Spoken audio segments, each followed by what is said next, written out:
RCC media के YouTube channel RCC records के series अपना देश अपना कानून यानी स्वदेशी कानून की चौथी कड़ी भूमि कानून में मैं इंद्रजीत चावला आपका स्वागत करता हूं।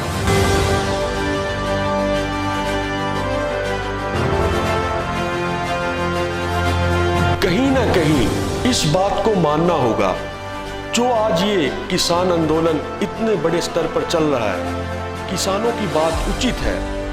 उनका मानना है ये जो कानून है ये हमारे लिए फायदेमंद कम, नुकसानदायक ज्यादा है। किसानों का मानना है इस कानून में जो कानून है ही उनके लिए, उन्हीं कानूनों में उनका राय मशवरा नहीं लिया गया।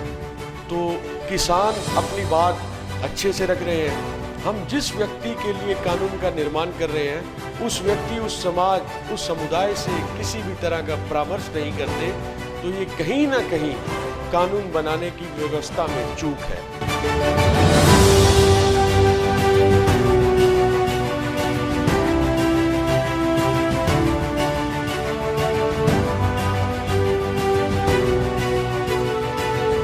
स्वदेशी कानून, अपना देश अपना कानून, जो कि श्री दिलीप जी जाखड़ द्वारा एक नई रचना, पूरे भारत में एक नई मुहिम जो दी गई है, उसमें आज चर्चा करेंगे। श्री दिलीप जी जाखड़ जो कि भारतीय पुलिस सेवा के पूर्व अधिकारी हैं और उनका ये अभियान पूरे भारत में हिंदुस्तान के बने कानूनों से पूरी न्याय व्यवस्था चले, इस मुहिम को आगे बढ़ा रहे हैं। आइए दिलीप जी से चर्चा करते हैं।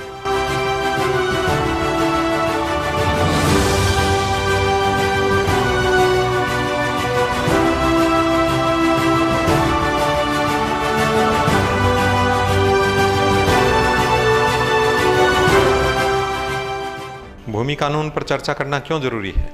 सबसे पहले आइए इस विषय पर बातचीत करें। इंसान ही नहीं, पशु पक्षी भी अपनी आजीविका के लिए और रहने के लिए जमीन की तलाश करते हैं। जमीन पर कब्जे के लिए पशु पक्षियों में और इंसानों में झगड़े होते आए हैं। कब्जे को जमाने के लिए और बनाए रखने के लिए लड़ाइयाँ होती है। किसी भी राज व्यवस्था के कायम होने की पहली शर्त यह है कि विजेता को अपने राज्य की जमीन और उससे जुड़े हुई व्यवस्था को सुचारू करना पड़ता है।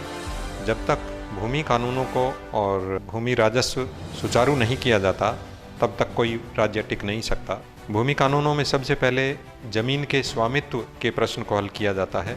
जमीन का मालिक कौन होता है, जमीन संबंधी कोई विवाद हो, सीमा का विवाद हो, तो उनका निपटारा न्यायपूर्ण तरीके से कैसे निपटाया जाए। इसके बिना रोटी कपड़ा और मकान की समस्या बनी रहती है। कई बार तो लूटपाट शुरू हो जाती है। किसान, खेतीहर मजदूर, मंडी के व्यापारी, इन सब से जुड़े समस्याओं को न्यायपूर्ण तरीके से भूमि कानूनों के तहत ही सेटल किया जाता है। इतना ही नहीं, किसी देश की सीमा की रक्षा और उसकी नदियों की व्यवस्था वगैरह भी इन कानूनों के तहत आती है। भारत में भूमि कानूनों की जो व्यवस्था आज हम झेल रहे हैं वो ज़्यादातर अंग्रेजी सरकार की देन है। सिंगापुर और हांगकांग जैसे छोटे देश हम देखते हैं। जापान बहुत छोटा सा देश है। जिस इंग्लैंड के हम गुलाम रहे हैं वो इंग्लैंड भी भारत की तुलना में कई गुना छोटा है, लेकिन उन लोगों ने अपनी भूमि और भू राजस्व की व्यवस्था वगैरह बहुत अच्छे तरीके से की थी।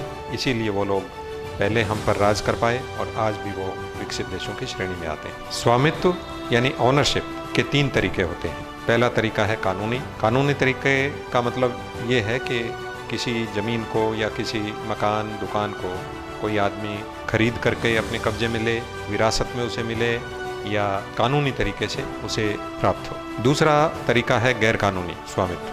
जब जंगल राज होता है या कानून व्यवस्था कमज़ोर होती है तो ताकतवर लोग गरीबों की संपत्ति और जर जोरू और ज़मीन छीनने लगते हैं। GPI इंडेक्स यानी ग्लोबल पीस इंडेक्स दुनिया भर के देशों में शांति व्यवस्था की गिनती करता है। भारत इसमें 140वें नंबर पर है, जो भारत की हैसियत को देखते हुए बहुत नीचे का दर्जा है। स्वामित्व को काउंट करने का तीसरा तरीका है कानूनी भेष में गैर कानूनी हरकतें। इसमें चालाक लोग ऐसा दिखाते हैं मानो वो कानूनी काम कर रहे हैं, लेकिन असल में वो कानून के विरोध में होता है और गैर कानूनी तरीके से किया जाता है। अंग्रेजों के आने से पहले बेशक विदेशी सत्ताएं मौजूद रही थी सल्तनत काल में, मुगल में, उससे पहले भी ग्रीक्स ने जो सिकंदर के नेतृत्व में आए थे यहाँ इंडो ग्रीक के रूप में भारतीय रंग में रंग गए थे। अकबर ने सामूहिक व्यवस्था कायम की थी, यहाँ तक कि इस्लाम की कट्टरता को त्याग कर उन्होंने अलग धर्म दीन इलाही बना लिया था।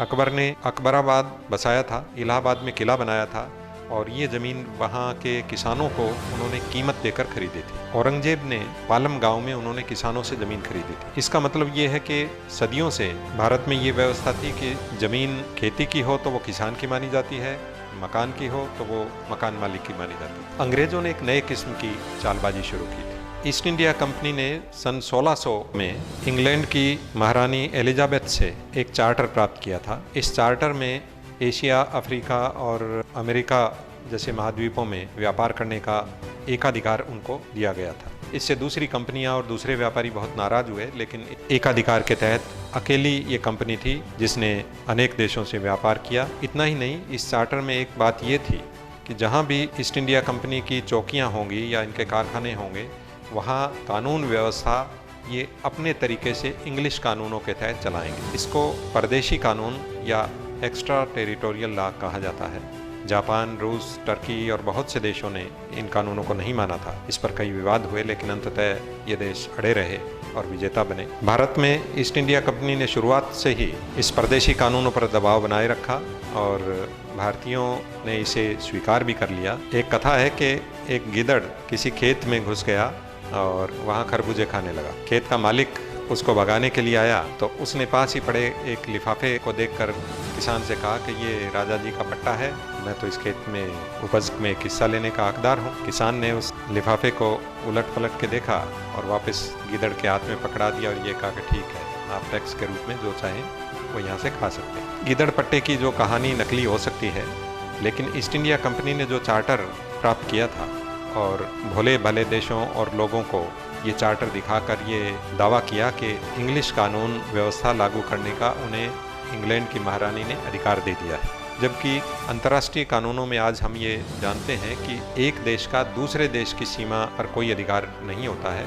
हर देश का अपने कानून बनाने का उनका अपना अधिकार है। भूमि के मालिक कौन है, ये सवाल बहुत इम्पोर्टेंट है और सदियों से इस पर विवाद होता रहा है। लेकिन भारत में खेती करने वाले या रहने वाले लोगों को घर, दुकान या खेत का मालिक माना जाता है। अंग्रेजों ने सबसे पहले जमींदारों को स्थायी बंदोबस्त के नाम पर जमीन का मालिक बनाया। धीरे धीरे उन्होंने प्रचार किया कि जमींदार जमीन के मालिक हैं, लेकिन उनसे ऐसे गलत काम करवाए गए राजस्व वसूली के और अंततः जमींदारों को बदनाम करके और उनका खात्मा कर दिया गया। इसके बाद जमीन के मालिक कंपनी बहादुर यानी ईस्ट इंडिया कंपनी हो गई। किसी भी देशी राजा या नवाब ने इसका कानूनी विरोध नहीं किया था। इसके बाद तो धीरे धीरे देशी रियासतों को ईस्ट इंडिया कंपनी के कब्जे में लेने की परंपरा शुरू हुई। उदाहरण के तौर पर अवध के नवाब को सुशासन नहीं चलाने और जनता पर अत्याचार करने के बहाने से हटा दिया गया, अवध पर कब्जा कर लिया। किसानों, आदिवासियों और कारीगरों का भी दमन किया गया। अंततः 1857 की क्रांति हुई, जिसमें बहुत खून खराबा हुआ। ईस्ट इंडिया कंपनी को भी खत्म होना पड़ा और इंग्लैंड के राजा और रानी भारत के शासक बने। कंपनी बहादुर को खलनायक बताकर इंग्लैंड के राजा ने खुद को नायक के रूप में पेश किया और ये जाहिर किया कि हम भारत की प्रजा के साथ न्याय करेंगे। अब ये कैसा न्याय उन लोगों ने किया, इस बारे में आइए अब बात करते हैं। भारत में अंग्रेजों के टाइम में लगान 75% तक लिया जाता था। इससे पहले सदियों से भारत में 1/6 भू राजस्व लेने की परंपरा थी। खुद इंग्लैंड में 1/10 10वां हिस्सा, जिसे 10th और पुरानी इंग्लिश भाषा में टाइथ कहा जाता है, राजस्व वसूली को नकद के रूप में लिया जाने लगा और इस आड़ में उपज को मनमर्जी से रेट तय करके किसानों और कारीगरों को बाध्य किया गया कि वो कंपनी के द्वारा और अंग्रेजी राज के द्वारा तय किए हुए रेट पर बेचें। ये परंपरा दुर्भाग्य से आज तक जारी है। इसी वजह से कर्जदारी, नीलामी और जब्ती वगैरह शुरू हुई। जो सिविल प्रोसीजर कोड में जिस तरीके से जब्ती और कुर्की के कानून है, इसके बारे में बहुत से एतराज़ किए जाते हैं। सर छोटू राम ने तो इसके बारे में बहुत आवाज़ उठाई थी। पंडित सुंदरलाल ने भारत में अंग्रेजी राज विषय पर किताब लिखकर इन सब गैर कानूनों का बहुत खुलासा किया है। दिलीप जी से चर्चा जारी रहेगी। इसी बीच श्री गंगानगर के अधिवक्ता रंजीत सारडीवाल जी ने इस विषय को लेकर अपने विचार साझा किए हैं, तो आइए सुनते हैं। नमस्कार मित्रों, वंदे मातरम। मैंने पीछे 3 इनकी जो कड़ियाँ जो देखी है, बहुत बड़ी आवश्यकता है, आज समय की मांग है। हमारे अंग्रेज़ों के शासनकाल के कानून एविडेंस एक्ट लागू होता है, वो 1872 का बना है। आम इंसान खेत में जो रहने वाला काश्तकार है, उस कानून का लाभ नहीं पहुंच रहा है। इस दौर में, आज के डिजिटल युग में, विशेष तौर से एक ग्रामीण तबके के किसानों को फ़ायदा देने के लिए सख्त आवश्यकता है। वो अंग्रेज़ों के शासनकाल का जो बना हुआ कानून है, उसमें परिवर्तन करना सख्त ज़रूरी है।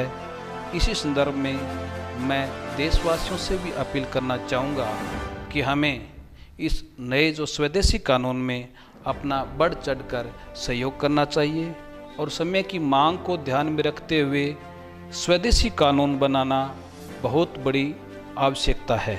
उपज का सही मूल्य मिले, उसके अधिकार और उनकी जो योग्यता है उसका उचित फायदा देने के लिए हमें भूमि सुधार नवीनतम संशोधनों सहित और विधि के विशेषज्ञों से राय लेकर नया कानून बनाना समय की पुनः मांग करते हुए अपील करना चाहूँगा। धन्यवाद रंजीत सार्डीवाल जी का। तो आइए दिलीप जी से पुनः चर्चा आरंभ करते हैं। अंग्रेजों ने कुछ और भूमि कानून बनाए। उदाहरण के तौर पर खेती की जमीन पर बागान उन्होंने बनाए। आदिवासियों से जमीन छीनी गई, किसानों से जमीनें छीनी गई, उस पर अफीम और चाय के, नील के, कॉफ़ी के बागान बनाए गए। अफीम की खेती को उन्होंने कानूनी रूप दिया, जो किसी भी तरीके से कानूनी व्यापार नहीं कहा जा सकता। भारत के बहुत बड़े हिस्सों में, खासतौर से राजस्थान, हरियाणा, पंजाब, इसमें लोगों को अफीम के नशे के नशेड़ी बनाया गया। अंग्रेज़ों ने जो जमींदारी और जागीरदारी व्यवस्था चालू की थी, सौभाग्य से 1951 में आज़ादी के बाद इस व्यवस्था को हटाया गया। कई राज्यों में भी जागीरदारी और जमींदारियां खत्म कर दी गई। जमींदारी के कुछ नए रूप डंकल प्रस्ताव और MNCs के रूप में आए हैं। हमारे जमींदार तो फिर भी स्वदेशी लोग थे, हमारे ही लोग थे। बेशक उन्होंने अत्याचार किए हों, लेकिन वो हमारे अपने थे और अत्याचार करके हमें सहलाते भी थे। लेकिन आज जो नई जागीरें पैदा हो रही हैं, जिसके बारे में अनेक किसान, व्यापारी और मजदूर आंदोलन कर रहे हैं, जिस तरीके से कृषि और मंडी के बिल्स लाए गए हैं, ये उसी अंग्रेजी भूमि कानून की विरासत है। मेरी पक्की मान्यता है कि इन सब बिखरे हुए जागीर कानूनों को 1947 के बाद में सरदार पटेल के नेतृत्व में एकीकरण तो किया गया, लेकिन आज भी राजस्व की अनेक व्यवस्थाएं अलग अलग प्रांतों में अलग अलग तरीके से। उदाहरण के तौर पर जमीन का नाप, बीघा का साइज कहीं 165 गुना 165 है, कहीं 150 गुना 150 है, कहीं 135 है, कहीं तो बीघा और किले में 1.5 गुना का अंतर है। इस तरह की और भी अनेक अव्यवस्थाएं हैं जो एक दूसरे से टकराती हैं। कई राज्यों में विवाद होते हैं नदियों के पानी को लेकर, सीमा को लेकर, कानूनों को लेकर। एक ही गांव के मान लिया 2 हिस्से अलग अलग प्रांतों में हैं, लेकिन दोनों में अलग अलग कानून हैं, तो उनमें किसानों में अक्सर विवाद होता है। गांव अगर राजस्थान और हरियाणा की सीमा पर है, तो राजस्थान के रेवेन्यू बोर्ड में जो फैसला है वो हरियाणा के रेवेन्यू बोर्ड पर लागू नहीं। राष्ट्रीय स्तर पर कोई केंद्रीय रेवेन्यू बोर्ड नहीं है जिससे इन विवादों का निपटारा हो सके। मेरी ये दृढ़ मान्यता है कि भारतीय भूमि संहिता, इंडियन लैंड कोड या इस तरह का कोई भी कानून या कोई भी व्यवस्था बनानी बहुत जरूरी है। रियासती काल की जो कानून है, जो विरासतें हैं, जो रिवाज हैं, उनके एकीकरण के लिए ये बहुत जरूरी है। दुनिया भर में ग्लोबल सर्वे और एरियल सर्वे यानी हवाई जहाज से सर्वे चालू हो गए हैं, लेकिन हमारे यहाँ आज भी जरीब से सर्वे लागू है, जो शेरशाह सूरी का मध्यकालीन डिवाइस है। जब बारिश आ जाती है तो जरीब बेकार हो जाती है, हवा की वजह से, आंधियों की वजह से टीले उड़ जाते हैं, तो वहाँ भी जरीब फेल हो जाती है। जम्मू कश्मीर में आज तक अन्य भारत के लोगों को चाय की दुकान खोलने का भी अधिकार नहीं है। इस तरह की कई कानूनी विसंगतियां हैं। नदियों के पानी की रक्षा करना जरूरी है। बहुत सा पानी समुद्र में जा रहा है, कुछ तो पाकिस्तान में जा रहा है जिसको हम संभाल नहीं पा रहे हैं। जो समझौता पाकिस्तान से किया गया है उसमें 40% हिस्सा हमें मिलता है और 60% पाकिस्तान को, जबकि जनसंख्या का और क्षेत्र का अनुपात देखें तो भारत को बहुत ज़्यादा हिस्सा मिलना चाहिए। ये सब इसीलिए है कि ऐसा कोई भारतीय भूमि संहिता बनाई हुई नहीं है जो अखिल भारतीय स्तर पर देश की जमीन का, सीमा का और नदी जल का देखभाल कर सके। सरकारी भूमि का शिकार कोई भी कर सकता है। बहुत सी धक्का बस्तियाँ और सरकारी जमीन पर अतिक्रमण होते रहते हैं और उनके इतने लचर कानून है कि वो कब्जा ही सच्चा मान लिया जाता है। कब्जा सच्चा और कानून झूठा, ये बहुत पुरानी कहावत है और गैरकानूनी कब्जे को लचर कानूनों के तहत अंततः माना जाता है। हम देखते हैं कि दुर्भाग्य से हर साल सैकड़ों नहीं हजारों किसान आत्महत्याएं करते हैं, जिसके कारण गलत कानून है या कर्जदारी है या भूमि की उपज का सही कीमत नहीं मिलना है। इस तरह के बहुत से कानूनी और गैर कानूनी कारण हैं। कई बार हम देखते हैं कि आदिवासी लोग इसकी बजाय दूसरा रवैया अख्तियार कर लेते हैं। वो तीर कमान लेकर बाहर निकल पड़ते हैं, पूरे रास्तों को, इलाकों को जाम कर देते हैं, घेराव कर लेते हैं और बड़े पैमाने पर हिंसा होती है। आदिवासी इलाकों में ये समस्या आमतौर पर देखने को मिलती है। किसान अभी तक तो आत्महत्या कर रहे हैं, जब वो भी आदिवासियों की तरह आंदोलन और हिंसा पर उतारू हो जाएंगे तो ये कानून व्यवस्था के लिए बड़ी शोचनीय स्थिति हो जाएगी, जिसे नियंत्रण करना बड़ा मुश्किल होगा। समय रहते हमें इसका उपाय सोचना चाहिए। न्यायपूर्ण और लोक हितकारी भूमि कानून बनाने चाहिए, यही समय की मांग है। जनता के कानून का अर्थ भी यही है और हमारी इस सीरीज़ में चर्चा करने का हमारा यही मकसद है। एक संस्था सोल, society of law of land भी हमने बना रखी है। उस संस्था में हम समाज के प्रबुद्ध लोगों से चर्चा करते हैं और उन्हें आह्वान करते हैं कि वो इस विषय पर अपने विचार व्यक्त करें और आज भी जारी उपनिवेशी कानूनों को कैसे ख़त्म किया जाए और कैसे जनता के कानून जनता के द्वारा जनता के हित में रचे जाएं, इस विषय पर सभी के सुझाव आमंत्रित हैं। जय हिंद।